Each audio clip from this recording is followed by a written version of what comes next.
Yeah. Hello, everybody. I'm trying to. You gonna tell them your name? I'm Indiana. Oh, and how old are you, Indiana? I'm 3. Wow. God, this podcast started before you were born. I'm gonna try the headphones now. You want to try the headphones? There you go. Hello, da-da-da. I'm talking to microphone. The All Seeing Guys podcast is part of Britpod Scene, an independent network of uniquely British podcasts that's always growing. Check out BritpodScene.com or follow Britpod Scene on Twitter to find out. The All Seeing Guys. The All Seeing Guys. With Greg and Joe. The All Seeing Guys. The All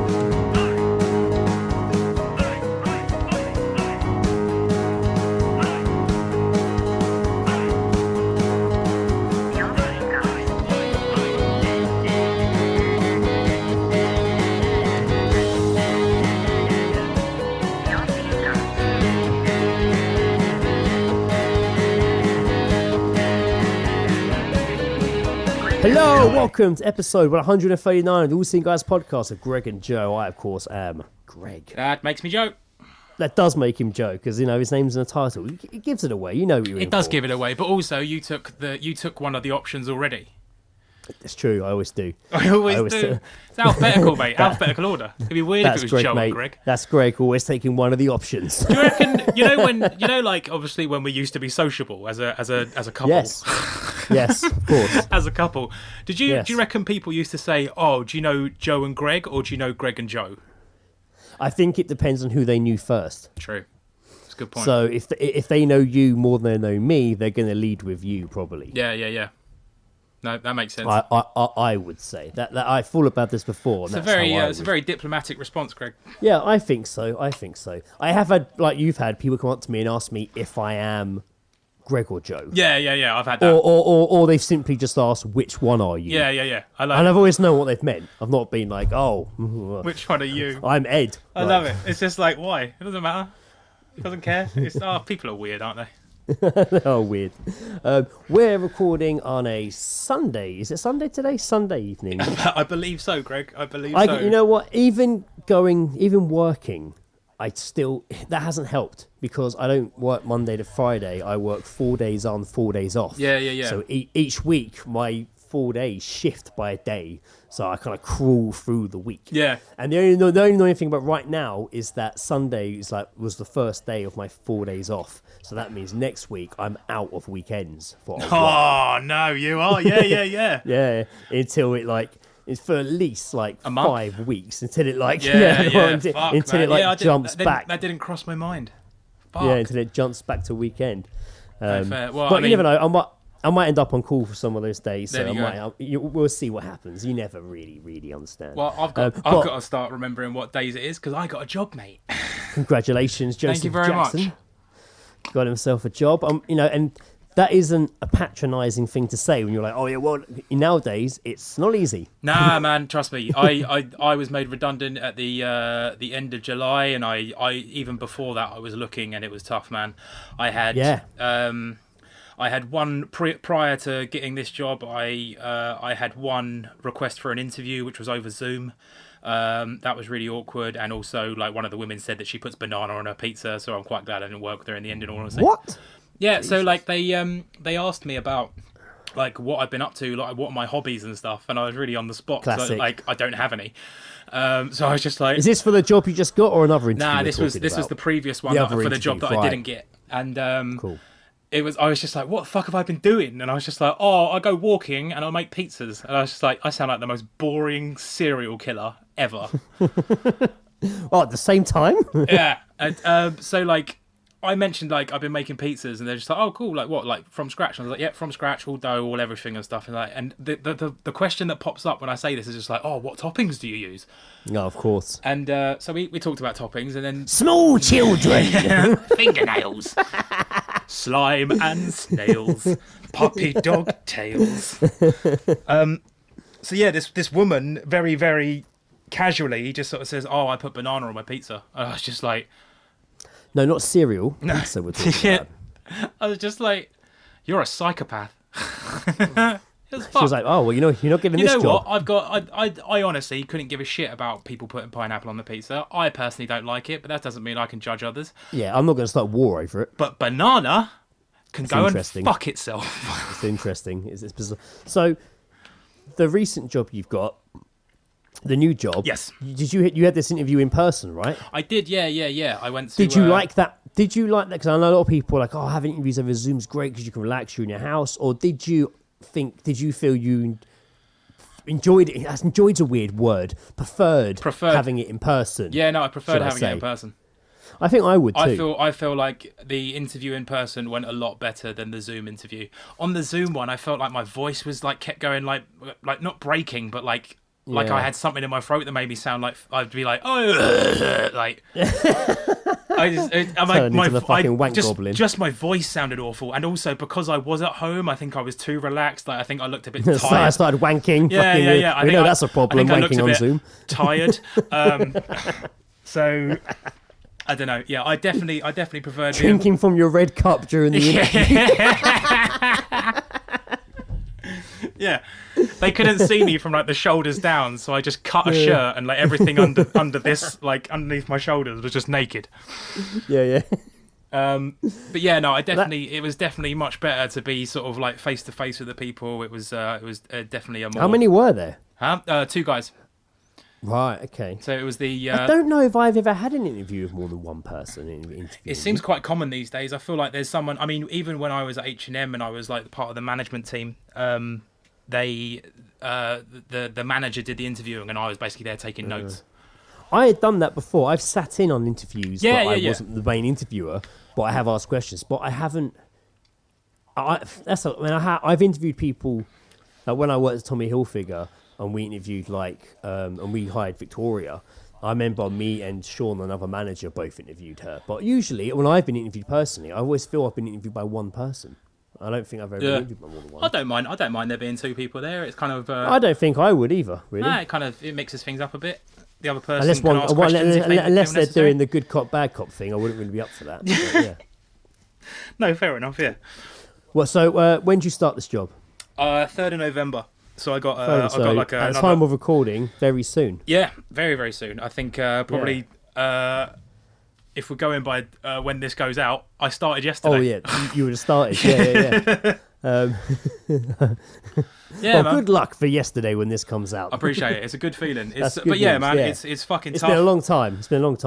It feels like. I mean, you were furloughed for like pretty much the majority of the first lockdown. Yeah, so I was furloughed. I think start of March. No, April. Start of April, and from there, I think then sort of like start of July, they basically sort of said, yeah, you're going to get made redundant.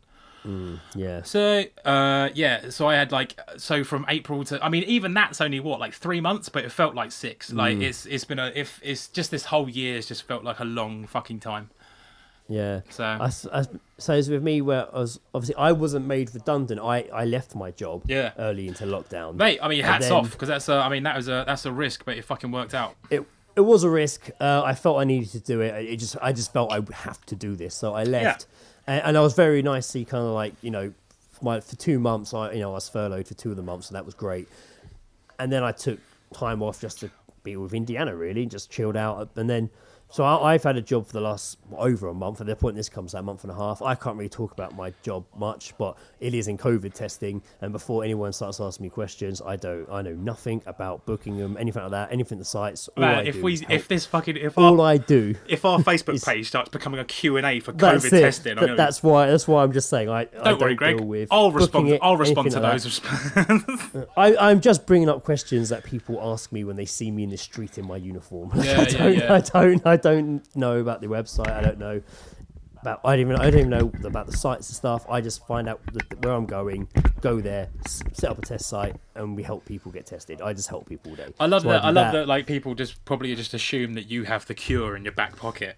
Yeah, exactly. Yeah. So I do that. You're basically Ellie in The Last of Us.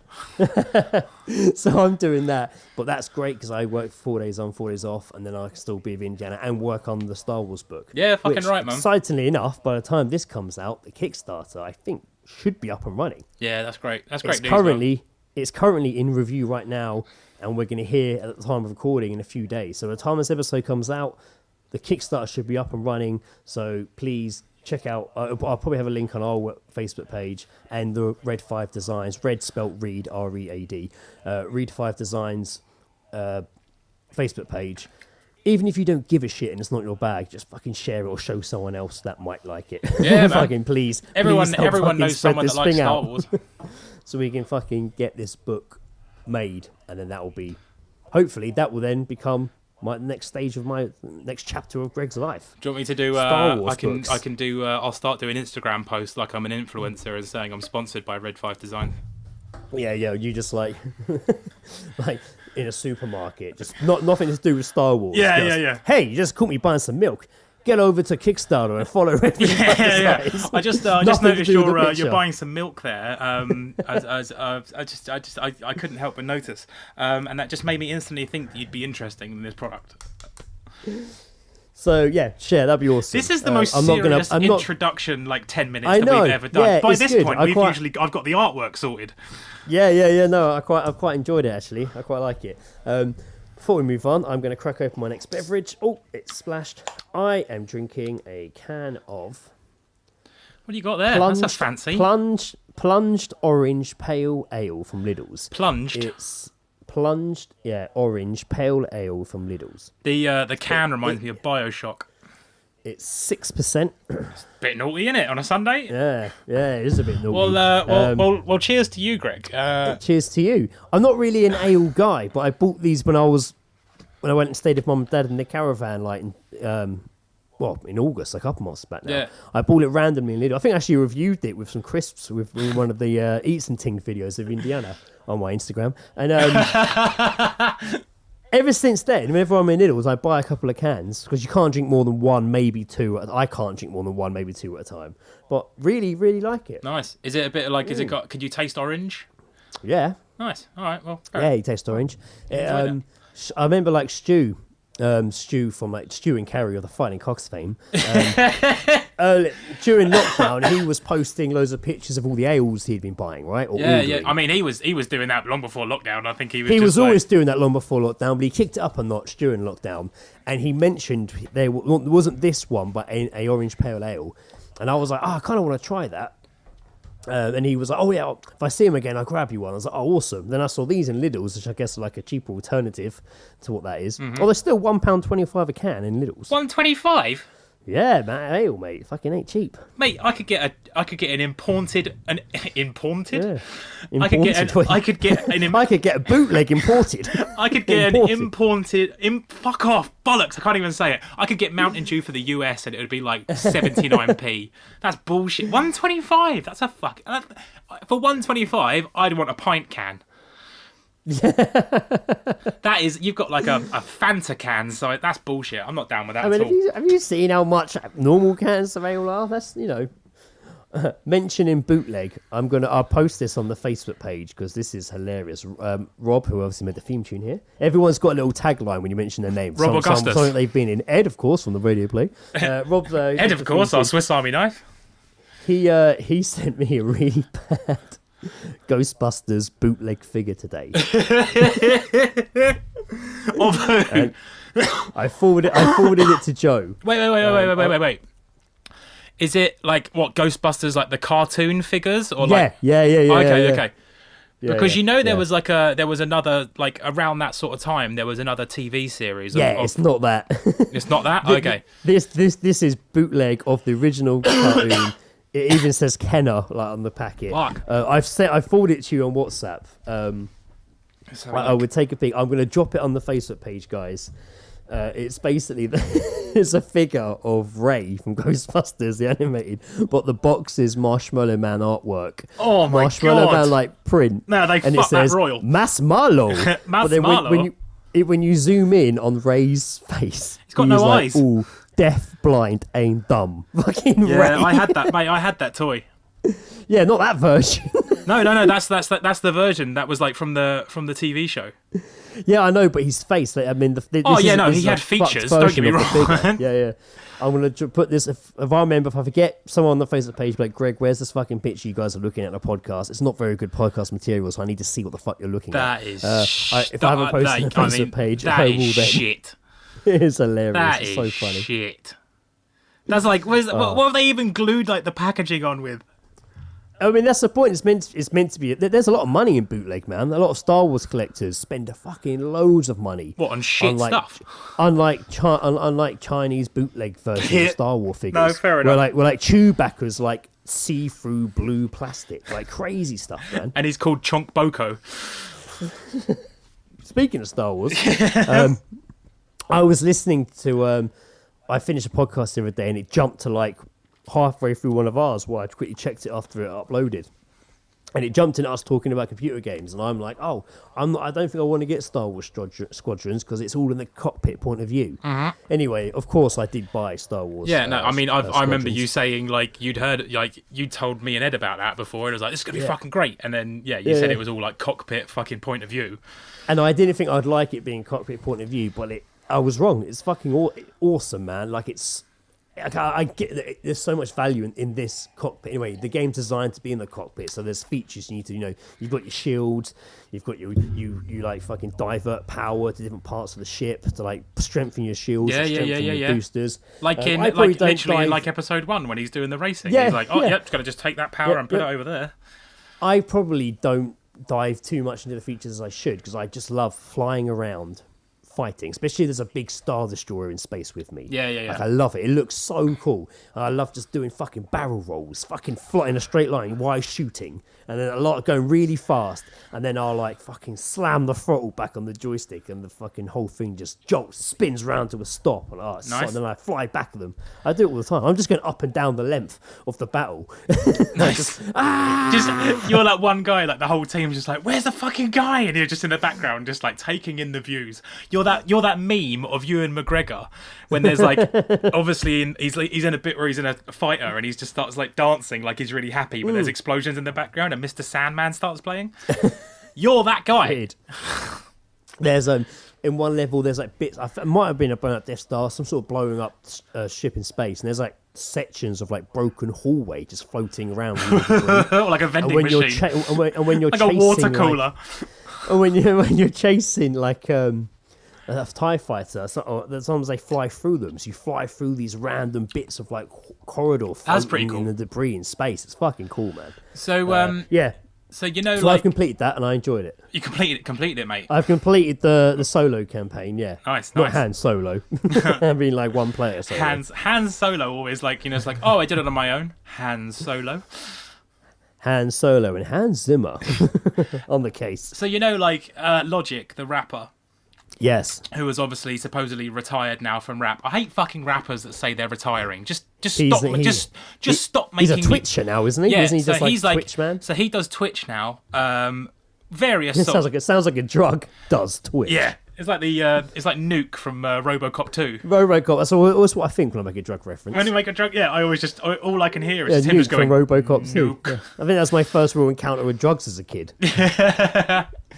So on his Twitch, you can do various things. You can a lot of it is like people playing computer games, but I've also seen like people literally just walk around and film their daily life.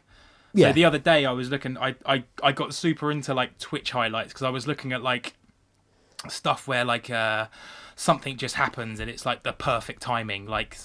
All this sort of compilation stuff, and then there was just like one compilation which was just like the most fucked up things that happened on Twitch before, and a guy's live streaming his life just walking through like Hollywood, and just there's all this commotion in the street, and he's like, hey, what's going on there? It's like, oh, there's a guy up on the building. I was like, oh, is he all right? And then there's just screaming and the guy jumps off the building, and this guy, like, he doesn't film it because obviously he'll get banned.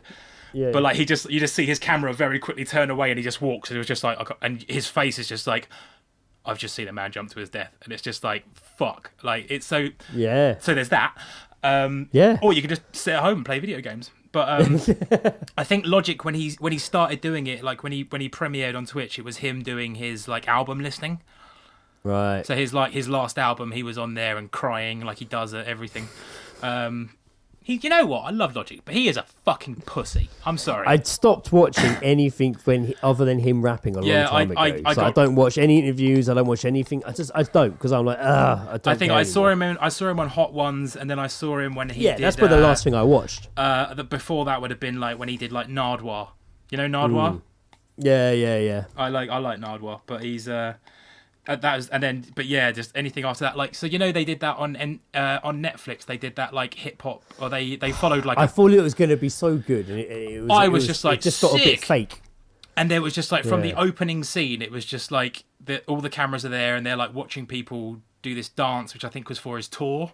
And Logic just turns up and he's like, "Hey, oh god, I'm so sorry. I would pay attention, but I've got to look at it. I'm solely here for this." And it's just like, don't fucking explain yourself, dude. Like, he's so fucking clearly. I've waited all my life for this. He's so clearly terrified of offending anyone. Like, or just be like, but he seems like a bit of a dick, in all honesty. I'm not going to lie. Seems like a bit of a dick sometimes. Yeah, I hear you. But the fame's changed him. Nah, not even the fame. I think it's just like I think he's too much of a perfectionist, and I get that. Like a lot of musicians are. Yeah, Frank Ocean fucking scrapped entire albums because he didn't like them and stuff like that.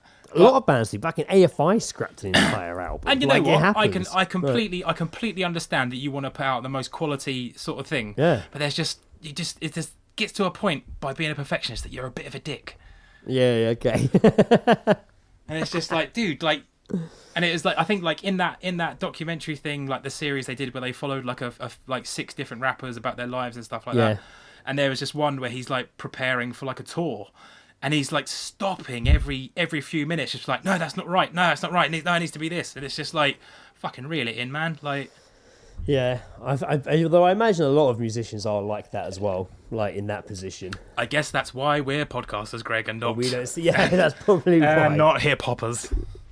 Hippity hoppers. I mean, you said like poppers, like the drug. So my original point of bringing up Logic. Oh yes. Was so he I believe he has some sort of connection with EA. And they sent him when the TIE Fighter game came, or when the Star Wars game came out, they sent him like a full blown sort of like cockpit to sit in so he could play the game. And that's fucking. It looks insane. Wasn't it VR? They send in VR. No. Yeah, it's like a VR, but it's like a whole this whole fucking thing that you can just sit in, like you're actually there. Like I watched. Do you know Angry Joe on YouTube? Angry Joe's Reviews. You ever heard of Angry Joe's Reviews? No, is that me? No, it should be. He's been around for years and years and years. Anyway, he did a review on Squadrons recently, and he tried it out in VR, and they showed like obviously footage of it, and it just looks phenomenal that you can just turn around and see the entire ship. Of course, yeah. No, I think that's you can see everything. It's that changed gaming, man. I'm just playing it with the controller, looking at the TV. I would love to see it VR. Lewis borrowed his mate. Our mate Lewis borrowed his mate's VR for the PlayStation and was playing a few random games. And I was like, mate, Squadrons, you got to get it. It's really good. Trust me, you'll really like it. And he bought it and then played it on the VI helmet first. And he literally, a little while later, was like, I've had to take a break. It's making me sick. I bet, mate. I bet it's fucking... I bet it would make you sick.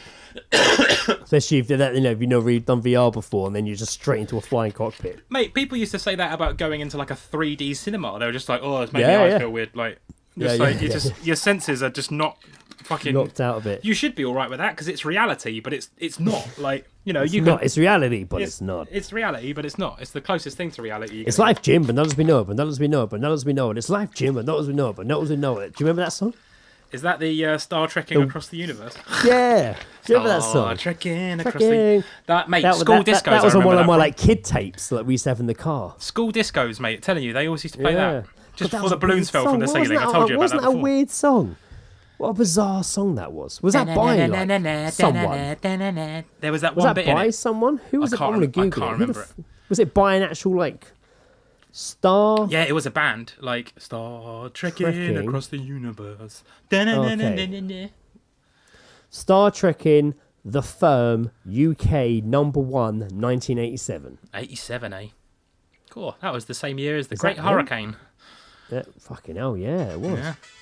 Yeah, that is it, right? Copyright! Yeah. let me skip in a bit. Oh. That doesn't sound like it. That's not it at all. That's definitely not it. That is it. Scotty, beam me up. That's it. Yeah, that's the bit I remember. That's the one. Oh, That's the one. I put up there. You know what? Actually, the strange thing is, whenever I've thought about that song, I then think about, Three Little Pigs by Green Jelly. Yeah, me too. That's just one of those sort of songs that, like, me too. Is shit, but it's catchy as fuck. Didn't I want to say Ed. I swear Tracy was either working at the bar in the Fighting Cocks, or he was sat the other side of us drinking. And I think it's in Spandex Lover. Nothing had happened yet. They just decided. Was this when Tracy wanted to play keyboards in hip hop band before we were dice rollers? Yeah, and we wrote. We were jokingly writing joke another lyrics. Night. We were writing another night down the Cocks. We started randomly writing joke lyrics for a Star Trek song. Tracy's like, you should do a Star Trek song. I do. You know why I do remember that? And it was like Captain Picard getting hard. What was it? No, I tell you, it was Ed. Shunt your cunt. Like, Ed wrote the line, I'll Spock you like I'll Spock your mum, 2 in the pussy and 1 in the bum. That was it, yeah. Oh, no, it wasn't. No, that's the shocker. Captain No, Kirk, the Spocker. it's really going to hurt. The Spocker is 2 fingers each. I remember random lines, like Captain Kirk, it's really going to hurt. There was some really that random just popped in my head. We didn't have a lot of Star Trek knowledge. We should have gone with Star Wars, really. Well, speak for yourself. Speak for yourself. I thoroughly enjoyed I've been last couple of weeks watching series 3 of Star Trek Discovery, and I'm quite enjoying it. Oh, well, Fuck the haters. I like it. Okay. Should we go into Geezdropping? Yeah, if you want. We should do a Geezdropping, where we hear snippets of our conversation heard by us or you, the listeners. Geezdropping.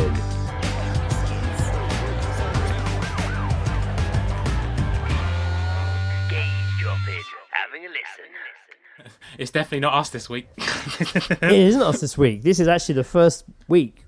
Maybe first. I don't know. Maybe this has happened before. But all the Geezdrops are sent to us from other people. And thank you, the senders. Yeah, so that means for us it's more fun because we can't elaborate any further than what we've been sent. No, that is it. It's almost a mystery. It's all like, mate, we're just like you this week. We're just the listeners to what these Geezdrops are. We have no inside knowledge. What a great life. First one up from Jacko, good old Jacko. He drops some mate, he sends us some right gems occasionally. Jacko, I love Jacko because he just seems to hear like the weirdest shit. Mm-hmm. And I love it because he's listening on the right frequency. Yeah, he's on. I worked in Wagamama's. I'm not racist. What? I mean, I don't know how it was announced. That's how I've portrayed it. It could have been, I worked in Wagamama's, not racist. I took it as, I worked in Wagamama's. I'm not racist. I'm not racist because I worked in Wagamama's. Why would you... Capsule chicken. Do you have to be racist to work in Wagamama's? I don't know. I don't think so. I don't think that should be the episode title either. We might get in trouble for that one. Yeah, no, I don't want a lawsuit from Wagamama's. I still, you know what, mate? You know what came up on my Facebook the other day was me saying I was. It was a stupid post about like I was going to open a crossover restaurant of like Jamaican food and Chinese food, and I was going to call it Wagwanamamas. Terry Wagwanamamas. Wagwanamamas. Terry Wagwanamamas. It's got to be that. It's got to be that. Terry Wagwanamamas. Yeah. Like, and the logo's like old boy Terry Wogan, like walking up, like arms out to some girls on the beach, some mums on the beach. Terry Wagwanamamas. Wagwanamamas. Jesus, but that could be the... No, that can't be. I feel like I want more context into the racism part of Wagamama's in all this. I don't know.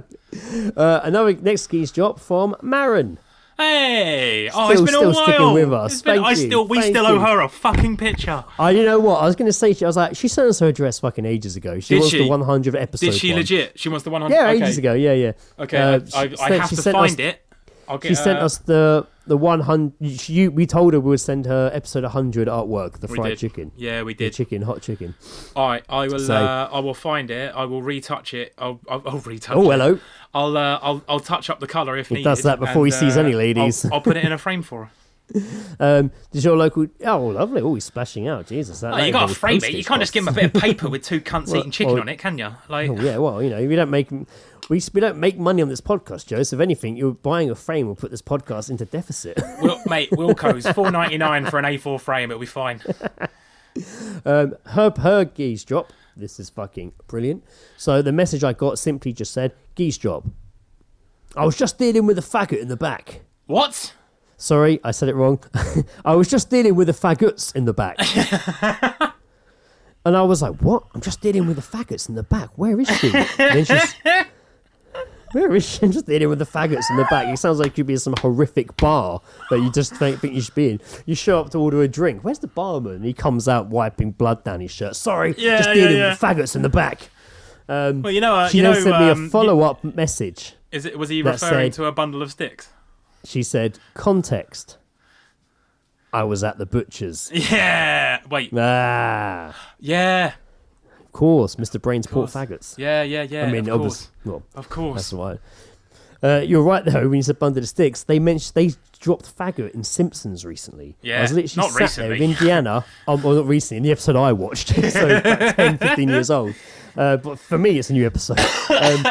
Indiana was sat on my lap, having her milk before going to bed, and Bart was like, giving a speech, and he was like, "Separate, we're just little twigs that snap, but together we make." I said something along the lines of, "We make a faggot." And then underneath, it's like mighty faggots or something. We make a mighty faggot, and then like some text came up on the bottom with the dictionary definition of faggot, which is a bundle of sticks. And I was like, whoa, I can't believe they did that, man. So I had to rewind it, film it, and send it to you and Ed. I remember, yeah. Oh, man.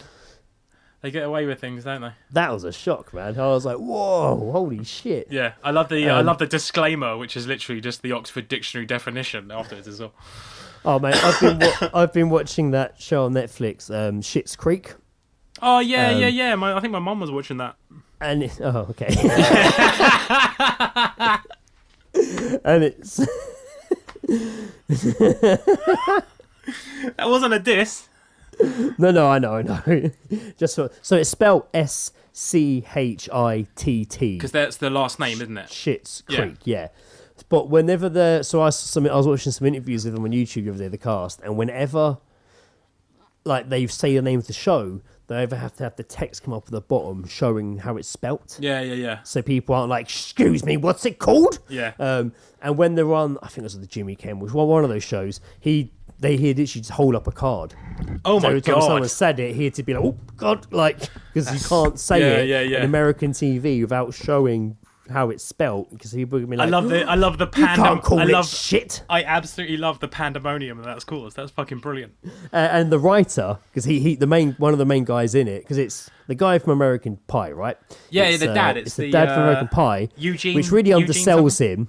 Really undersells him. So his son is in it, playing his son, but his son writes the whole show, right? And also his like sisters in it as well. The whole family's in it. No, hang on, no, that's best. The mum is from Home Alone. The mum's from Home Alone. It is the mum from Home Alone. And Beetlejuice, but she's been in loads of films. She's had a big old career. Yeah. But I mean with Jim from American Pie, Jim's dad from American Pie. They've done films together. Because they were in like Best in Show together. Eugene Levy. Yeah.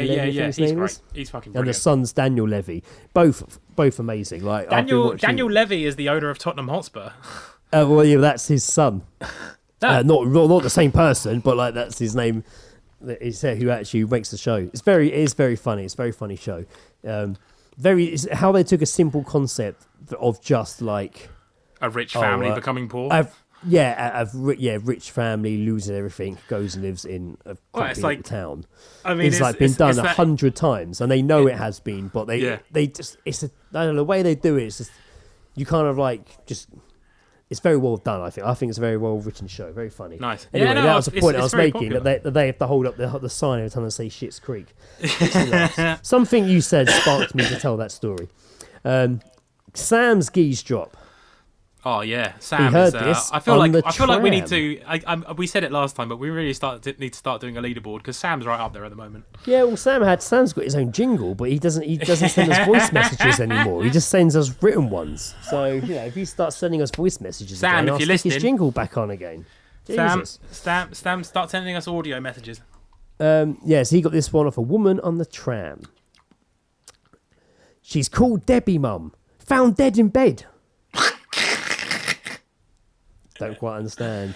Require. How did she die? No idea. And it's like, do they know her? She's called Debbie. Like, was she like?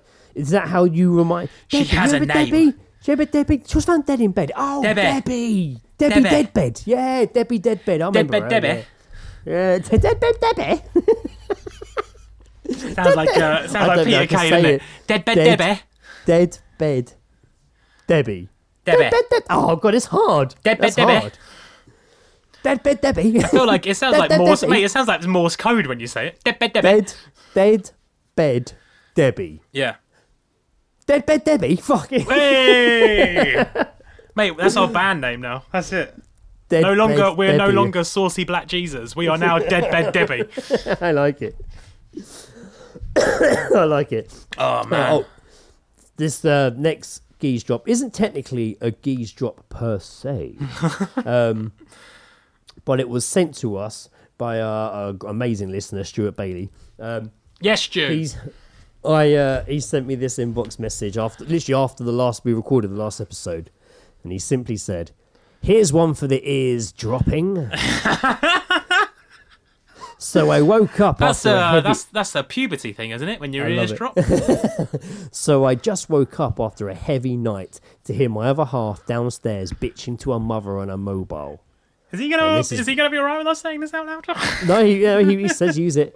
This is what he heard her say. This is what he heard her say. Yeah. I woke in the early hours to find him snoring loudly as this podcast plays. All I hear is F that, F this, and the C word being used regularly. And then I hear a story about used condoms. I really wonder what he gets up to when I'm not here. Stuart, man, that made our day. He listens to the All Seeing Guys. That made our fucking day. Dude, that was so funny. I want that to be some sort of like funny. episode description. Like it's so good. Yeah. Can we ask him to record his wife repeating what she was saying on the phone, and we'll just like put a saucy bit of music behind it? I don't know how well that'll go down. That's fucking great, man. That's so good. What if like towards the end of this episode we just have a song which is just us effing and seeing all over the place. Effing and seeing all over. Fucking cunt. That's why my dad won't listen. I remember he told someone about it years ago. Someone at the golf club. And he was like, I warn you though, there's a lot of swearing in it. And he's like, oh, don't worry about that, his mate. And Dad's like, this guy swears a lot, mate. And he apparently came back to Dad a little while later. Not your son. He came back to Dad a little while later and was just like, yeah, you're right, actually, there was a lot of swearing. The thing is though, like, I don't think we swear that much, but I don't notice when I swear when I'm talking to you. Neither do I. Because there's no one there, like, if I'm in the street and I say fuck, there's not like someone turning around being like, I beg your pardon. You know what I mean? Yeah. Like, but also like maybe we do swear on here just because it's a bit more fun. But I don't think like I mean you, me, and Ed have been in the pub. Do we? I mean I don't know. Do we swear? We have been in the pub. Do we swear a lot? Oh, I think so. Oh, I think so. I think so. Well, I think so. I don't think we realise how much. Some bloke. I think people swear more than us. We're not like like the fucking swear amigos. It's not like Gordon, we are the swear amigos. Go like fuck yourself. It's not like Gordon Ramsay or some shit. No, yeah. You know. Oh mate, I'd love to tell him to fuck off. You know, I'd really, if there was anyone in the world I could tell him to fuck off, it would be Gordon Ramsay. Yeah, and he probably wouldn't. His smile probably wouldn't even break when you said it. Nah, he'd just be like, "Oh, I'm a millionaire. I don't care what you think." I like you, son. I like you. Yeah, you fucking prick. What are you doing? It's all soggy on the bottom. So's your mum. Oh my god. Oh my god. Get out. Just fuck off. God, what are you doing? Aren't you Scottish? Gordon fucking Ramsay. Oh, what a bundle of sticks that guy is. That is... That's the Geezdrops done. Hey, thank you very much, guys, for sending those in. Please continue to overhear stuff. That'd be great. Yes, that would be very great. We'll start geezdropping each other soon. It's like geezdropping the podcast. Yeah. Oh yeah, Joe say fucking. I'm just gonna go. This quiet. guy's a bundle of sticks. I'm just gonna go quiet in all my group chats and all two of them, and and just send you the things that you're saying. Yeah, there you go. Yeah. Who the fuck said I said that? Greg typed this the other day. People at work, because on Instagram, I've got, you can set a state note. So if you don't change it, it'll just be saying, "Hi, I'm using WhatsApp." Oh, Well, yeah. So I changed mine ages ago, fucking like years ago. Yeah, you're a bastard for this. To is typing. yeah. It's great. It's one of the best ones. So when people see it, it looks like I'm typing to them. Mine. And, I remember a dude, I felt really bad. I hadn't seen him for like 2 years. The last time I'd seen him, he really hadn't been doing very well in his life. And I was generally worried if he still lived. And then I get this message on WhatsApp out the blue one day, and it literally started with, "Wow, I can't believe I went to write you a message and you were already typing one to me." He was like, and he literally was like, "How weird is that? After all this time." And he was so like I can't believe it. I just can't believe it. That's Really, fucking beautiful. That would blow your mind, right? If you hadn't spoken to someone in a couple of years and you decided to send them a message and you open up and they're typing to you. Yeah, absolutely. You'd be like, "Whoa, that's weird." I'd freak out. Yeah, I'd be like, I didn't have the heart, man. I just went lol. Well, I don't write lol. I probably put haha. It took me a while to realise that I could actually change that intro, so I just put the bell emoji and then the word end. So Yes, that's, you did, yes. That's my one. Yeah. But the point I was making, for some reason, I got sparked by this to tell the story. A girl at work literally calls me, she calls me, "Hi, Greg is typing." That's right. I think like because we're all like in a group WhatsApp to be told where we're going to be working the next day. Yeah. Literally just like she's just like, "You got to change your WhatsApp." I'm like, "No, I'm not changing it." She's like, "Oh, fucking my no God." way. I'm like, "No way." So now, No she always, chance. whenever I see her, Absolutely no chance. I mean, mate, to be fair, "Hi, I've Greg had is typing." I've had some people call me Ann Joe. Yes, yeah, well, yeah. I've literally had some people call me Ann Joe. And it's just like, no. So what's AIN short for? Yeah, Andrew. Anthony. Antony. Greg Antony. And Tony. I love it. Oh, God. I know you had some articles. Yeah, I found some funny shit. I basically I read the news. On my way to my interview, I read a newspaper for the first time in like 8 months. Was it the Metro? It was fucking depressing. It was really fucking depressing. And I was just like, well, this is I wonder why. And then I thought about our podcast and stuff, and I was just like, yeah, we do funny stuff, but we don't really do like all the bad shit. So I wanted to find some more stuff that was a bit more uplifting, and I found a wonderful article. Yes. Am I doing mine first? Are you doing yours? You can do yours, yeah, if you want to. Oh dear, I'm put on the spot now. Oh, actually, I'm not sure, Greg. Me voice box is playing up again. You might have to do these ones. Oh, me bread basket. Oh, me bread basket. Oh. Excuse me, wait, I get some more bread. How was that from that song, isn't it? Isn't there a song just like So bread good. basket? Like, wasn't there like all your? There was a song in school where we are just like, I don't know. Bread. I can't remember What it. Cockney fucking school did you go to? Back off. West Ham. Now this is West Ham Primary. Now, children, this is your bread basket. I tell you, man, they used to call it your bread basket. I don't know. Doctors call it all sorts of silly names, but it's actually a bread basket. It might have been a dream. I don't know. But yeah, I found a fantastic article with the title "Iconic astronauts Neil Armstrong and Buzz Aldrin have been joined in the history books by a chicken nugget." Yeah. Has he gone to space? Yep. You'll be very familiar as a UK listener. There is a supermarket chain called Iceland. Yes, I am Funny familiar. enough, just before we started recording, I was on YouTube. Advert came up because it was on my Xbox and I didn't have my ad block set. And it was Iceland. Iceland are celebrating their 50th anniversary of being open. They played 50 their years. Twitter card during the World Cup, didn't they? They did tried to make indeed. lots of funny jokes, didn't they? And I actually quite certainly enjoyed did. them. And They gave it a go. They obviously just gave it to like a 20-year-old child. who was slightly funny. That's too old. So yeah, basically, Iceland, to celebrate their 50th anniversary, sent a chicken nugget into space. Pictures. Iceland. I'm just picturing them tying it to like a balloon and letting it go in like the Tolworth Iceland car park and saluting it. I We just had a chicken nugget to space. I genuinely wish I could turn my camera around and show you the picture, but I cannot. So I will take a photo. So basically, yeah, in I believe it was their headquarters in North Wales. They sent it up, and I've got the article here. It says. So when you say they sent it up, is it like when the guy went up to the peak of like the atmosphere and jumped? They had very like similar. I've sent pictures in WhatsApp for you for an idea. WhatsApp.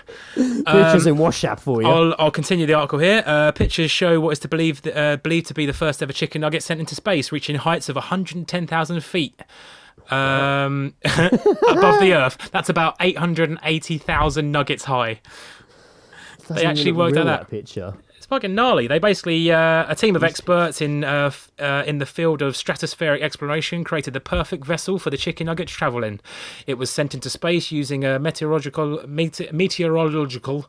weather balloon filled with hydrogen that's lighter than air and can carry a tasty cargo up to the stratosphere. Using a custom-designed launch vehicle, including primary avionics, auxiliary satellite tracking, and the integrated camera support system taking the video footage, the lone nugget was sent up and away into the Earth's atmosphere. The nugget was sent starbound from their location close to the head office of a thriving UK supermarket chain called Iceland. This was, unfortunately, American people reporting this. Right. Yeah, it was sent up in Deeside, North Wales. Wow. Yeah, and it's there is a video online. You can see a video online of the actual descent into space. I haven't watched it because I've got all the information here. It went up, the balloon probably burst, and it flew back down again. And I like someone. the picture, the actual photo you just sent me, and underneath the picture it says, "These pictures show what is believed to be the first ever chicken nugget sent into space." So I want someone to now come forward, just being like, "Hey, I put the first chicken nugget in space, and I can prove it."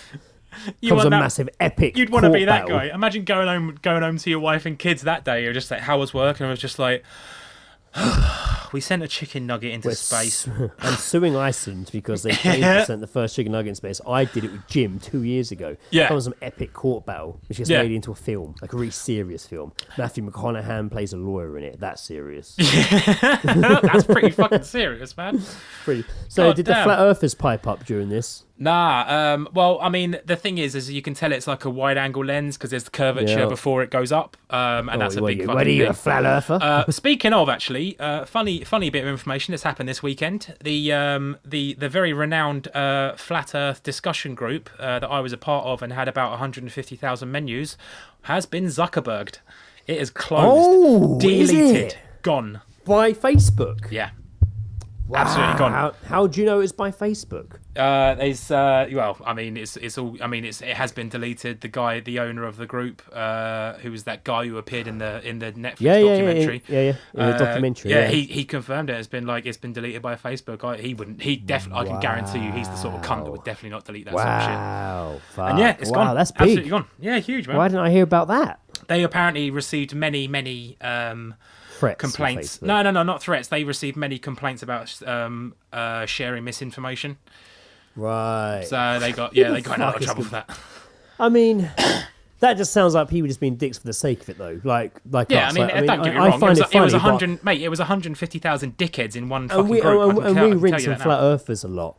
But, I'm not going to fucking go to Facebook and try and get their little group taken fucking away. Well, little groups at once. Yeah, I don't know. There's some pretty fucking bored people out there, in all honesty. I went in there, never to try and disprove anything. I went in there to fucking troll people, mate. Cock in my hand. I didn't get kicked out. Nah. It was, it's... that's shocking news. There you go. You seem more shocked by that than the fucking chicken nugget going into space, mate. Yeah. I'm dubious as to whether that is actually the first chicken nugget in space. If I'm being honest. What, you think it's been done before? It feels like something would have done that before, or at least sent like a Happy Meal in space, or if they not, some sort of. Maybe we'll find out.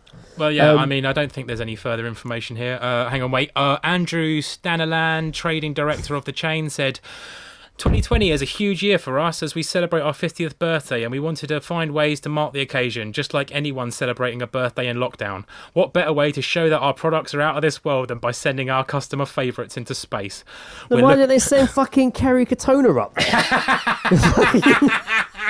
She's on OnlyFans now, mate. She's got another job. Is she on OnlyFans? Yeah. No, she's all Is on she? there, mate. Yeah. Oh fuck! Is You she can tell really? Yeah. Does she what does she do? Do you know? Do you pay? I don't know. for I'm it? not paying for it. I'm not paying to see Kerry Katona's They horrible they gash. should have said. She's showing it. They should have sent Kerry Katona and Peter Andre up in maybe fucking what's the one from who else did it? She was on Loose Women. I want to say Colon, but that's wrong. She was Colon? She's married to Nolan. Yeah, Nolan. Nolan sisters. Yeah. She did. She used to do one, didn't she, as well? So she can go. Did she? I swear she used to do an Iceland advert back in the day. Who was? Oh, right. I thought you were talking about OnlyFans still. Sorry. No. Oh, like fucking Nolan sisters. I don't want to see that shit. No, but she was. Who was she married to before? The fucking cheesy actor that was in EastEnders. What? That's all Who of them. was she? Who was she? Fucking hell, he was Alfie. He was Alfie in EastEnders. Oh, What's his fucking name? Sean, isn't it? No. I've got to look him up now. I'm Fucking going to Alfie. kick myself. Yeah. He was married to Cat Sater and all that shit. Yeah, Alfie Moon. Moon. Isn't it weird to remember that name? Shane Ritchie. I I love that he's because he was married to the Nolan I'm trying to think about. I thought you were going to say I thought you were going to say like Nolan on Trent there for some reason. When he was with her, he had an affair with the president of his fan club.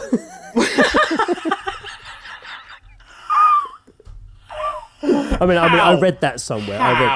I could be wrong, but I read that somewhere. Jesus Christ. So, That's allegedly ridiculous. had an affair with the president of his fan club, which is fucking I want to see what that hilarious. president looks like. Hilarious. Ropey, I reckon. Anyway, Greg, if I just before we move on, if I Yes. could ask a quick question, yes. if you could send anything into the space, what would it be? This Star Wars lunchbox. That's You're gonna have to think. You've just looked at the first thing and said, "I'm gonna send this." I want you to really think long and hard about this. If you could send one thing, and it could be a live stream that millions and millions and millions of people could watch, what would you send into space? Man, see, I was just going to go with one of my old mini discs then that I'm really proud of. A good compilation of songs, but I don't know. So people have to watch it. It can't be an object. It'll be like a live stream that you can. They'll watch it go up. Yeah. Oh, okay. It would have to be.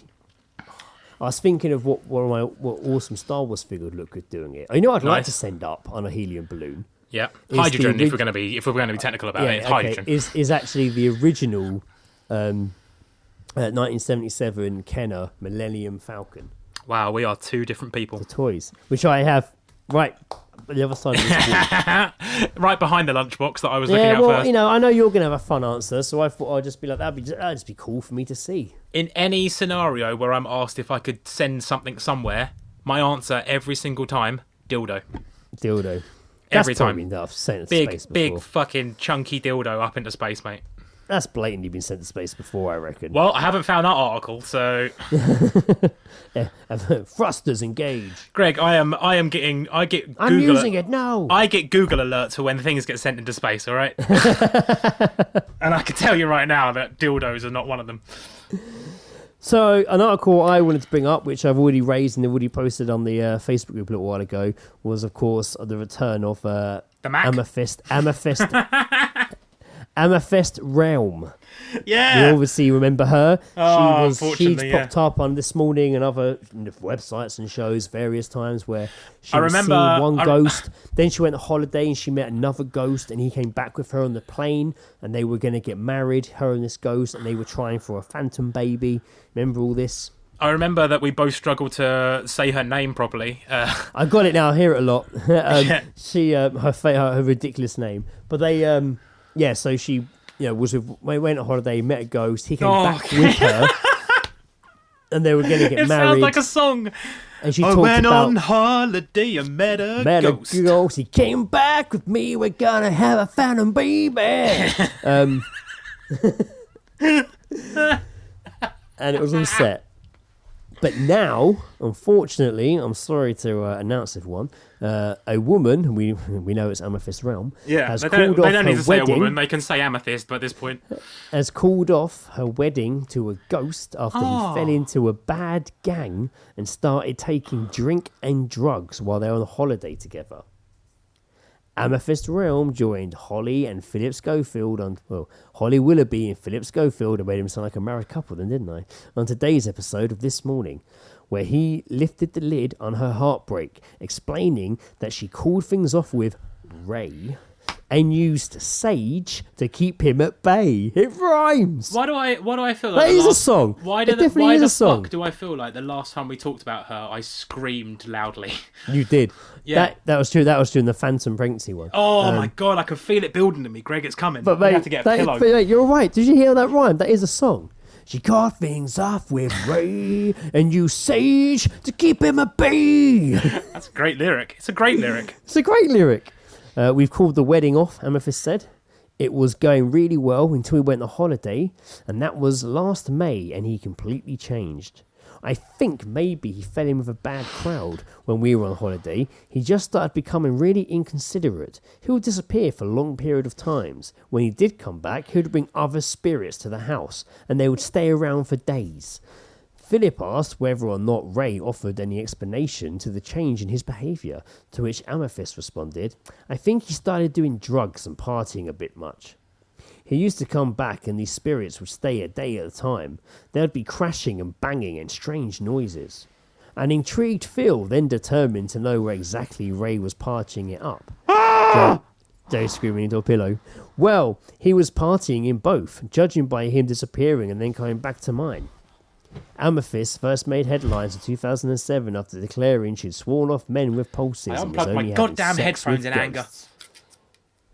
Oh, hang on a minute. What's this one say? No, hang on a minute. Get this over and She done with. I'm announced sick of her this woman. engagement to Ray in 2018, but she worried she scared him off if she talked about having babies.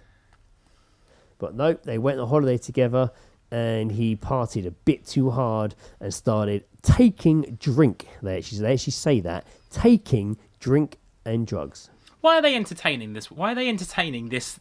Why are they? I don't know, because I feel like Amethyst goes home in the evening, just like, I can't believe I'm still getting away with this. No one's like, this is great. I'll write a book about it. I have never wanted to kick anyone in the skull so much as I have this woman. Jesus Christ. I feel like one day we're going to be standing in court and we're going to be like, no, we've never hurt her. And the lawyer's going to be like, well, can you explain this? No, it's just like, you can say that. I'll be like, yeah, no, I want to kick her in the fucking head. Right, so did you do it, or was it Ray the ghost? Even though she used Sage to keep him at bay. We're the horrible people that Ray started hanging out. Let's email this morning and say that we are the bad people that Ray has started hanging out with. Ray's the third host of our podcast. Yeah, now. no, we love Ray. Ray's brilliant. Ray's always on the show. He's a good guy. Ray, he's on now. Provided Geezdrops. He has sent. He's got my. He sent me the article that I'm going to read after this. He goes out. He gets them all the time. Ray's good, great man. guy. He's always on it. He's always on it. Ray gets the beers. Gets in the beers. You know, buys curly fries when we used to order pizza. He gets drinks and drugs. Brilliant guy. No, Afterlife drugs. Pretty good. Lovely guy. Never hear a bad word about him. Oh, Ray, stop partying with all your ghost friends and bring them back to the ass. I'm not going to lie, but Amethyst is a bit of a cunt. Bundle of sticks. Because she's great. The amount of times that Ray has complained about her to us. This is the artwork, by the way, is us sitting with a ghost. Ray, you've got to get rid of this Amethyst, man. She's cramping your style, We told him dude. she is manipulative. She is toxic. She has obviously got some sort of conditions that he cannot help with, and she has required medical assistance. Right? I'm really concerned for Ray. Like he's a good guy, and I won't. Well, she's called it off, so I reckon he's got out of there. I have sat here long enough and heard her say terrible things about Ray, and I'm not putting up with it anymore. I quite like the idea of actually calling the episode that little rhyme. What was it again? Something about Sage. Called things off with Ray and used Sage to keep him at bay. God, I don't know. It's so weird. What have we got next, Joe? What's next on the Joseph offerings for? Oh podcast? Man, I was looking at Guinness Book of Records the other day, actually, in all honesty, and then I just thought, like, oh yeah, you know, like world's longest fingernails are all great and stuff, but I was just where's the sexy ones? You know, where's the sexy ones? And biggest. I found out that a couple of a couple of years ago there was a guy trying to break the world record for longest wank.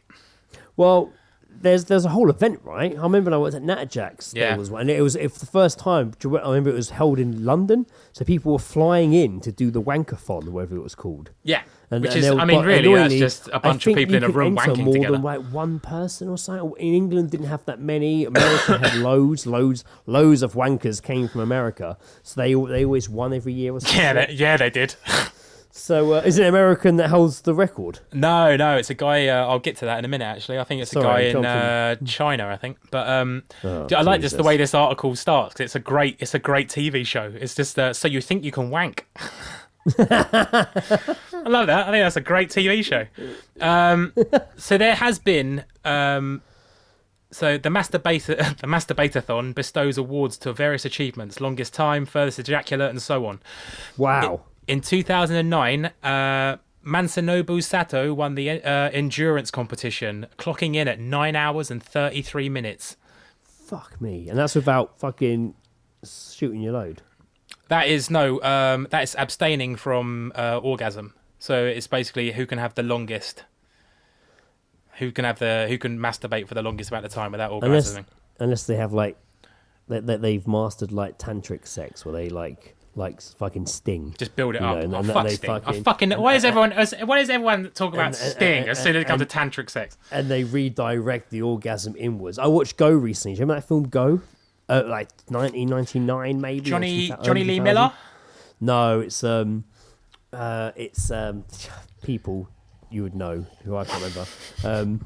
It's got Katie Holmes is in it. I know the one you mean. It's a good film. Yeah. I love that. I rewatched it recently. It's really good. And they have a whole bit about tantric sex and that when they go to Vegas and fucking shoot a bouncer and shit. Like it's very, very funny. Yeah. So so the record held. I mean, this was 2 years ago. So held, yeah. So the record being 9 hours and 33 minutes. There it says here, Drake Hardy, a 40-year-old bisexual man with a master's degree in physical science, is trying to break the record with the longest period of time spent masturbating. And while you won't find a mark in the Guinness Book of Records, it is recognised by the Center of Sex and Culture in San Francisco. Drake seems to believe that the record has increased to 10 hours and 10 minutes. Wow. And this is good. I like this. It just says, Drake says, I knew I could beat it. No pun intended. Hey. Actually, I beat the record by myself without a witness. Yeah, I've done it too without a witness. I've done many things without witnesses. I don't want to get into that. I've done things. I've done things. Witnesses. I've done plenty of things on my own, mate, that I'm not proud of. I figured there's a world record for something I happen to be pretty good at, and I have a chance of beating. Who hasn't dreamed of being the best in the world at something? A lot of puns flying around in there. Greg, if you could be the best at something in the world, what would you be? I feel if we hadn't had this conversation, I probably would have by default have quickly gone wanking. I like the pause though. The pause was a great amount of time. It was a really but good now pause, that's been taken away from me because that's what we've been discussing. I already think I am the best at shitting, so I don't really know.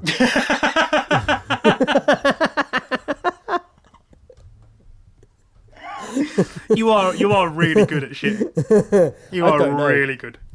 I don't know. Oh fuck! Would I be the best? It's a really good question, Joe. Yeah, it's a good I question. feel like I'm on like fucking some fucking. I feel like I'm on a real podcast. You know, you ask like a 10-year-old and he'll be like football. Yeah. I feel like I'm on you're a like real, and you're like shitting. Well, yeah. Be the best in the world at. You know what? I'm going to give a very sensible answer and say something like drawing or cooking. like completely hijack a skill that I didn't earn and just become the best in the world at it, so I can make money from it. Like glass blowing, rim jobbing. Yeah, glass blow is a great Did you say fucking rim answer. jobbing. I might. The best at rimming. Did you actually say that? I did, yeah. You're fucking brilliant. You didn't dream it. Love it. I didn't dream it. I wasn't sure if it was rim or whim. Whim. No, I was just like, what's whim whim? What's wobbing? whim jobbing? That's Jonathan Fucking Ross getting a rim Ross. job. At the same time, we both said. I took the missus home. We gave a bit of a whim wobbing. Rim robbing. I think we found the name of the episode.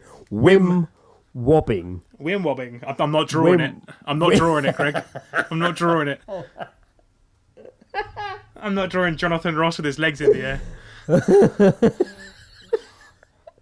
Be weird. That was really good. Oh man, that was really good. So yeah, there's a yeah. I don't know what I'd like to be good at. Probably I don't know, admin. I don't know. I don't know.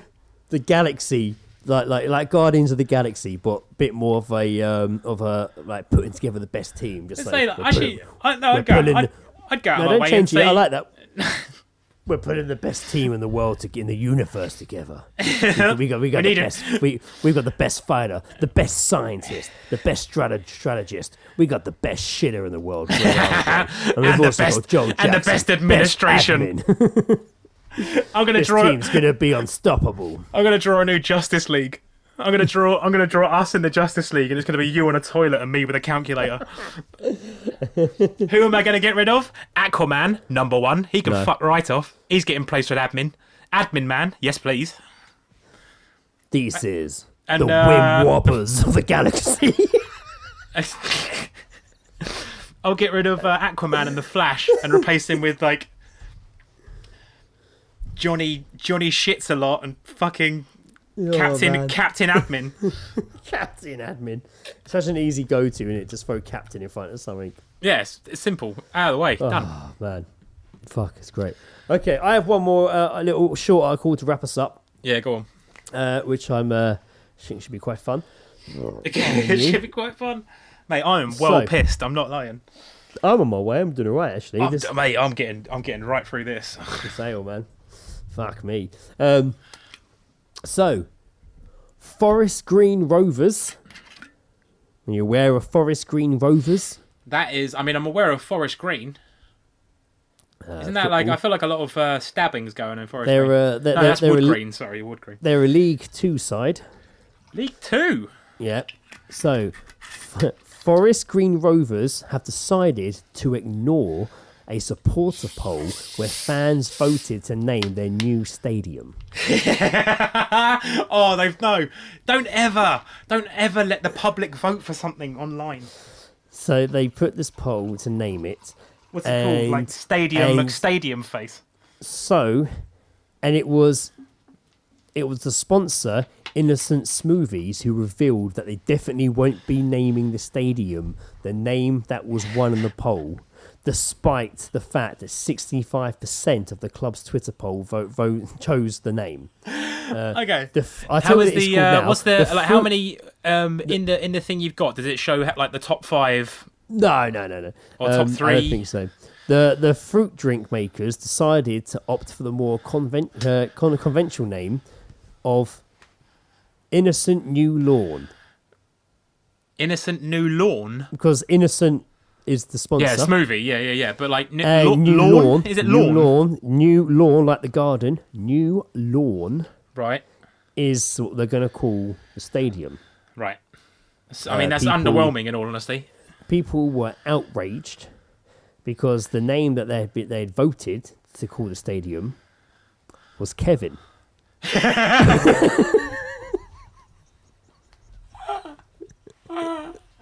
But pronounced Kevin. Just Kevin.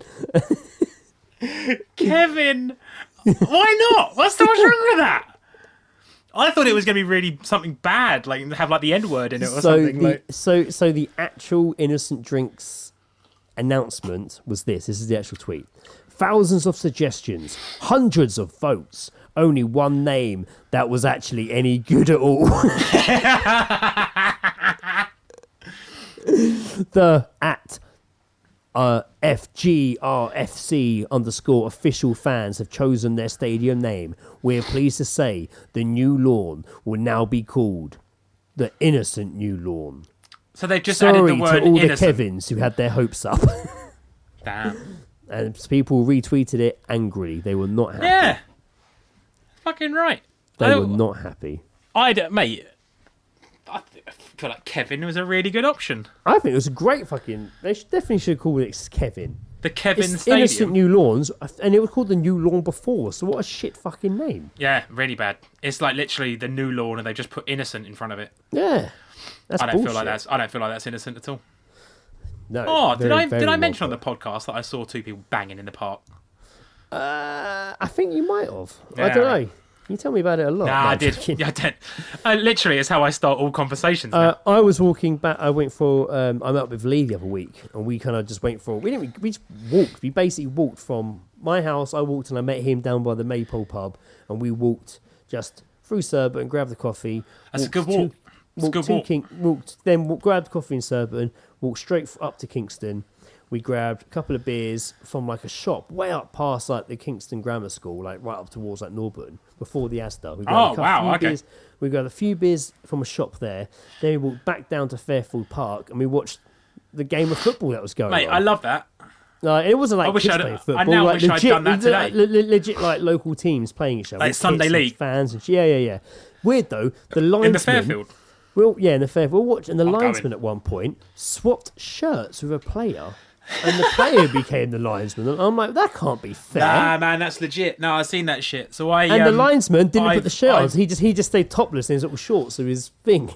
So ages funny. ago, I subscribed to a channel which is called Palmer's FC, and it's run by a guy called Smith, and it's a Sunday league team, and literally for like 4 years he's been filming and like commentating the games. You told me about this. Mate, Yeah, he's- you but told he me does- about he's this on really- the podcast. Yeah. Yeah. He's a stand up bloke, and he does his commentary's really good. And there's been the only reason I found it was like one of his videos went viral, million plus views and stuff, and it was because during the game, someone on the opposing team did like a karate kick at a guy's face.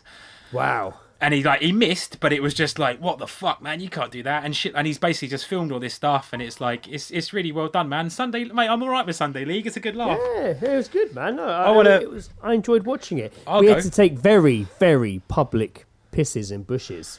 Who hasn't pissed in the Fairfields, man? Yeah, oh god. But it was like, when I messaged you, it was early, man. It was like afternoon. You sent me a picture.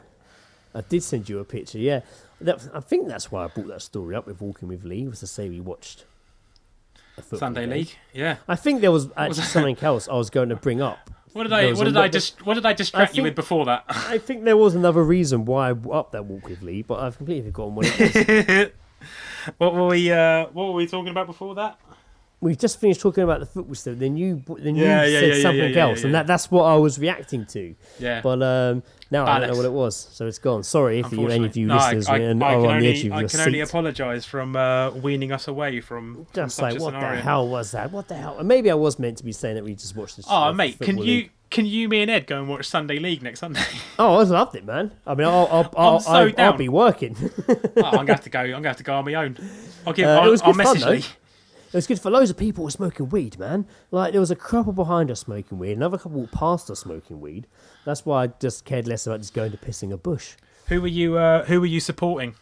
You know what? We only saw like the last 20 minutes of the game. I have no idea. But I didn't even know who won. Both teams just didn't show any celebration at the end. We did see an awesome fucking goal, though. You were talking about the linesman changing over. Yeah, was that it? Yeah, you said were that. like you were chatting shit about the linesman changing, and then I was just like, the reason No, I no, brought no, up no, Palmer's no, is no, because no, that shit there- happens. Like, No, but there's a whole reason I started talking about meeting Lee and going for the walk, and I don't know if the football story was the story. It could have been. Who knows? It was hard, but we did see a great goal from outside the box. Very good. oh, beauty! That's what you yeah, want. yeah, really good. Good goal. You should. We should go down with the Zoom mic, and we'll just do Commentate. commentary. We'll do commentary on it. We'll do commentary on it. You've joined us here today for the Fairfields five-a-side, and Got to keep that voice up. But we'll make up the names of the players. Yes, as you can see at the back there, Steve Camberley, number 4. Steve Camberley. Where did you the names you have written down? Like, just go that way. And it's Alison Crisps on the outside. Alison Crisps. He's definitely a striker. He's a Brazilian. He's a Brazilian striker at best. Oh man. Thanks to everyone that has actually. When the radio play Mosaic came out, I've since then had a lot of people messaging me, asking me various questions. Reese was messaging me constantly, just being like, "So who is it? Can I guess? Am I getting close? Is it this person? Is it that?" I'm like, "Whoa! I didn't even think I'd reset up a mystery." But I'm like, No, I can't tell you. I'll tell you. Wait and see. I like that now we have set into place. I feel like it's finally got across to people that you are the person to go through with information, because no one's messaged me whatsoever asking anything. I'm so glad. I've had a few people asking. I like it. This is great. It's fun. Carlos comes to me to set up gigs and everything else. Changed, is you. Tim messaged me just before we started recording to say this week he's listened to all 3 back to back. Oh, fantastic. He always does it. So when the first one came out, obviously it's to that. But then when Time Vagina came out, he listened to the Rise of Moonwalkers first, then Time Vagina. And now he's going to do the same with Mosaics. It's got to be done. Rise of Moonwalkers, Time Vagina, and then the Mosaic. That's all right, because in a year's time as well, we'll release the uncut version, which is 3 hours long. Yeah. Well, mate, I'm gonna when the next one's done, the last one's done, I am gonna do some sort of string them together. But they will need a bit of changing because obviously there's intros setting up what happened, so some of them won't need in there. Yeah, you won't need that. You won't need that. Yeah. So there's a few things that we can change up. Do you reckon that this is us putting the all the characters to bed? I don't know. I kind of want to. I do want to do another radio play, but I don't really want. But I still want to do like the All Seeing Guys podcast movie. I still want to do it where it literally starts off with us doing a podcast, and then the first 10-15 minutes is just a normal episode, and then something happens, and I've either had it as like a Godzilla style creature starts attacking fucking like Cloverfield. Like, literally like that. Like, there's some, or we get a big event happens, aliens come, something ridiculous, and that happens, and we switch to like, obviously we wouldn't, we'll just still record it with the mics by an open door or something. But the idea is that we would be wearing like fucking lapel mics, or we're just doing it into our phones. Like, we're mobile, we're fucking moving. Yeah. Fucking, and it's just us having an insane fucking adventure. I still want to do that radio play. I still want that to be done. In it's podcast and radio play. Yeah, but I don't think. I think in regards to like Ritz and Dick, I can absolutely understand like where do we go from here, because it's like exactly. Yeah. Also, I don't know why I'm saying we. Where do you go from here? But like it's we've covered so much in the fucking first 3, and then obviously the fourth installation. It's like, where do you? How much fucking weirder can we? We got sucked into a vagina, for God's sake. Yeah, that's why I want to give it a break and do another something else. I'm sure at some point I'll be like, I've got a great idea. I already have ideas because of that giving away how the 4th one's going to end. Like, it potentially could still carry on in some various form. Like it does, it wraps up nicely. Yeah. But also there is the option to, if we wanted to carry on, we could. And I already have ideas of what that could be, but I'm not letting me overthink them too much yet. Nah, fair enough. I mean, as you know, sorry, and to get back to your other point, so you like people have been messaging you asking like what's going to happen and stuff. Yeah. People have been just like kind of like trying to figure out. That makes me fucking nervous, man. That makes me nervous. It's just like, why? What if they don't like who the killer is? Did they say who? Did the people that message you like Reese and that? Did they say who they think it is?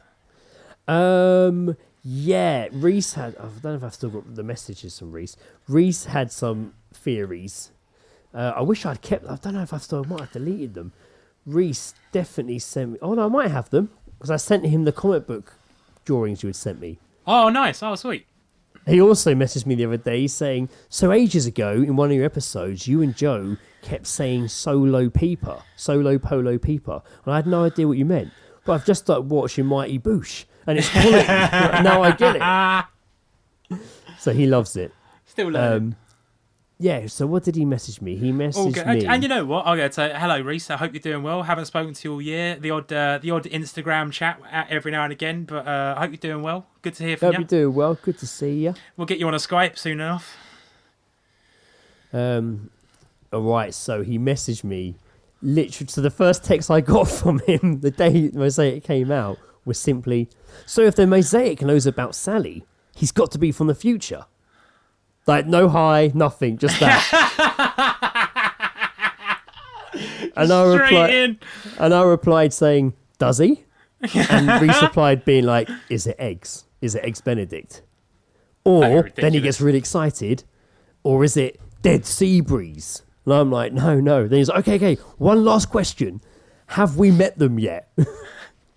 I like that you were just like, when you responded with, is it? It's just like, that's you backtracking like, oh shit, I didn't think about that. I like how he summed up, he said about Mayor Quench Thirsty, he was like, oh, I liked he was the old man with regrets. And I'm like, oh, exactly, but he still kept Sally hidden, so he's always up to something. And then Reese is like, but was it for bad intentions, or is that still to be revealed? I don't want to take like any of the attention away from anything, but that's an Oscar-worthy performance. I'm just saying. Yeah, it was great. It was awesome. It was good. I really and he was like, when's part 2 out? Being Quench Thirsty has been my favourite. That's my favourite one to do because I think it's just because like I listen to the voices that I've done and I can still hear my own voice in them. But like Quench Thirsty's like. But Quench Thirsty's just like it's but I like how he's not like that in the third one. In the third one, he's not. He's old and changed, and you hear that in the voice. He wrapped up actually with this message by saying, also, I'm re-listening to the old Marvel MCU episode you guys did, and Spider-Man Far From Home wasn't out yet, and you were bang on with the plot of Mysterio, like faking all the big fights. So I was like, damn, yeah, I was. Yeah, man.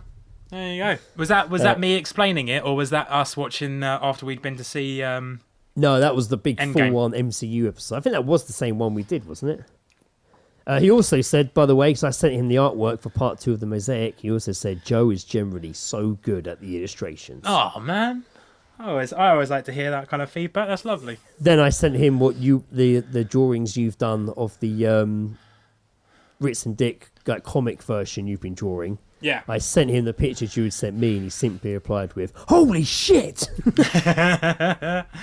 So I haven't done any more of that because I've bought a sketchbook specially to do the radio play. And it's unused. But what's now stopping me is the fact that I've got like 2 pages in a different pad where I've started, and I'm just like, I'm not redoing these. But at the same time, it's going to be bullshit if I don't like fucking redo them in just one big book. So I'm having like an existential crisis as to what to fucking do. You have to like photograph the ones you've done, then you just blow them up and print them to the size of the other sketchbook and just stick them in the front. The other sketchbook's like A4 and stuff, but it's like one of those ones with like a binder rings going through it and shit. Right, like, I don't know. I just don't know what to properly do. But I've got the second page in this pad which I need to finish up, and then I think I'm just going to carry on in this new one. Yeah, why not? Why not? I've got actually, not that everyone can see this. I might be here. Hold on. Oh, it is.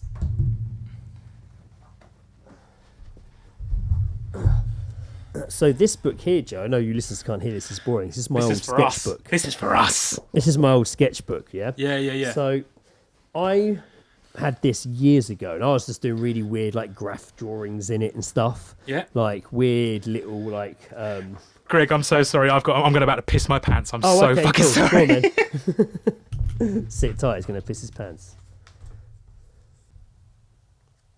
I am going to wrap up here.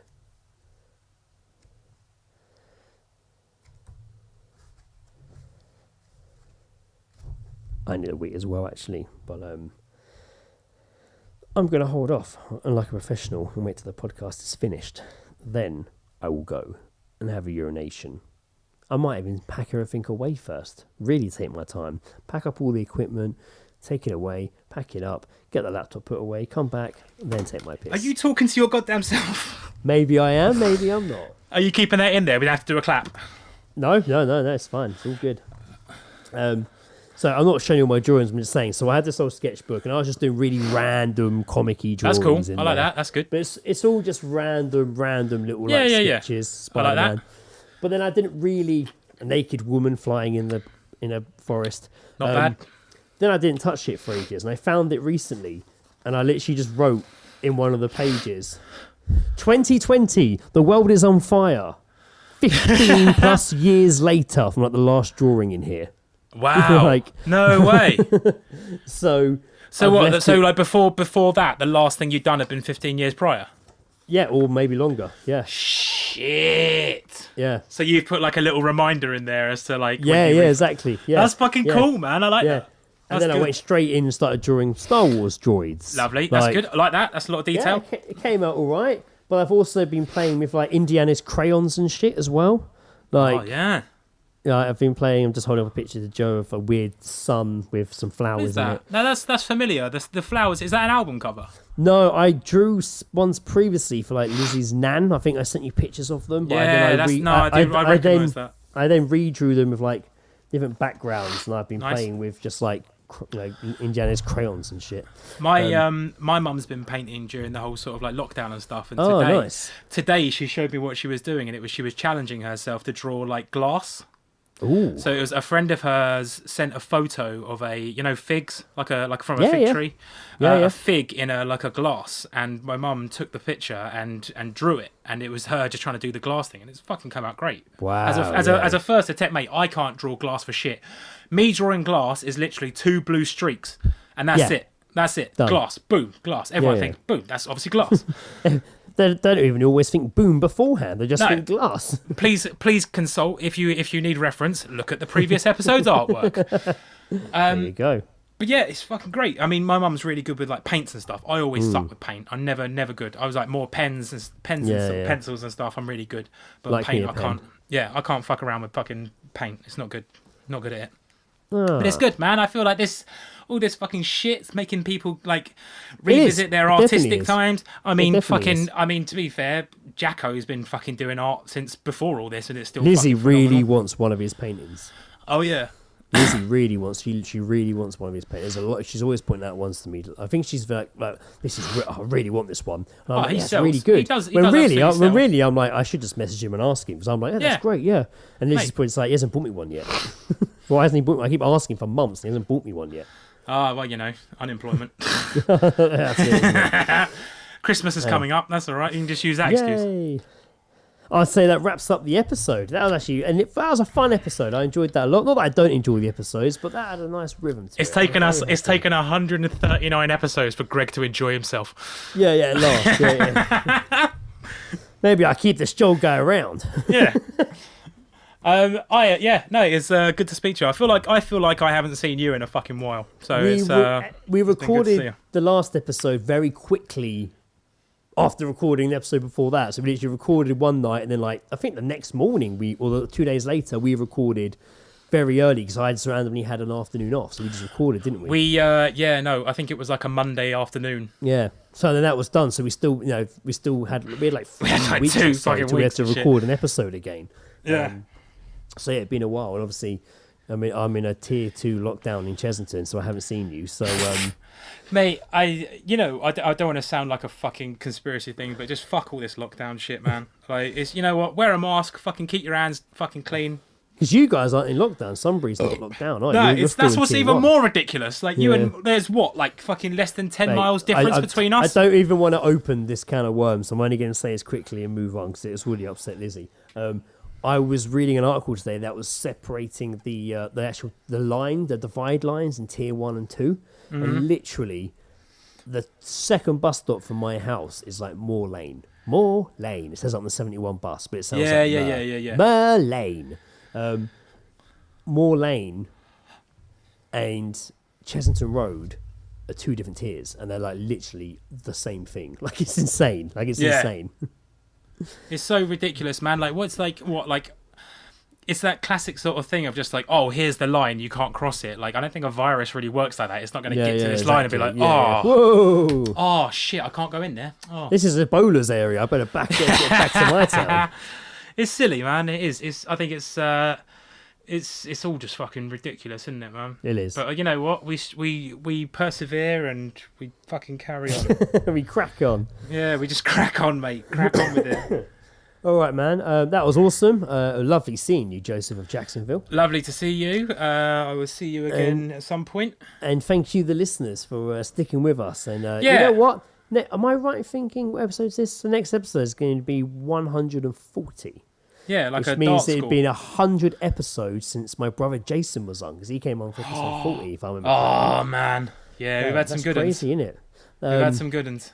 That's nuts. But yeah, 140 the next episode. I wish Jason's like to do, Jason's like one of my Jason's one of my like top favorite guests of that, and it's solely on the intro when he's like he spells his name out, and it's like it's the only word I can spell. That's fucking great. Thanks for listening, everyone. I've been. I think Joe has more to say. Hold on. No, just like I hope everyone listening to this out there is well and doing all right. And it's been a shitty year, but we're getting there. We are getting. Not saying that this isn't going to just abruptly end on the 31st of fucking December. That would be awesome. We're all here. As long as everyone's fucking fine and all right, then sweet. Yep. And it would have been and gone by now, but we're obviously gearing up for not really Halloween. I might watch some Halloween-related films that night, maybe. I think I'm going to stay home but paint my face. There you go. And not paint my face and play Call of Duty. I've been Greg, calling things off with Ray and using Sage to keep me at bay, Armstrong. And I've been Joe, I can wank for 10 hours, Jackson. Yeah, you can. Oh, no, can't leave. Wait. Sorry, because I the one thing I was going to mention before I read that article was what I sent you beforehand. The wanking article, right? I'm sat down with my mum for dinner earlier, and she was just like, "So you're podcasting tonight?" I was like, "Yeah. We're gonna do a podcast later." She was like, oh, "Okay, well, what are you discussing tonight?" Didn't think about telling her about the chicken nugget being sent into space. Just went straight for just like, "Oh, there's a guy trying to break like the." I said to her just straight up. I just said, "Oh, I've got an article about a guy who is trying to break the world record for the longest wank," and she was just like, "Ugh, oh god, that's awful." And then just like paused and was just like, "Is it you?" Good night, everybody. Yes. Good night. Goodbye. Thanks for listening. Bye. Toodaloo.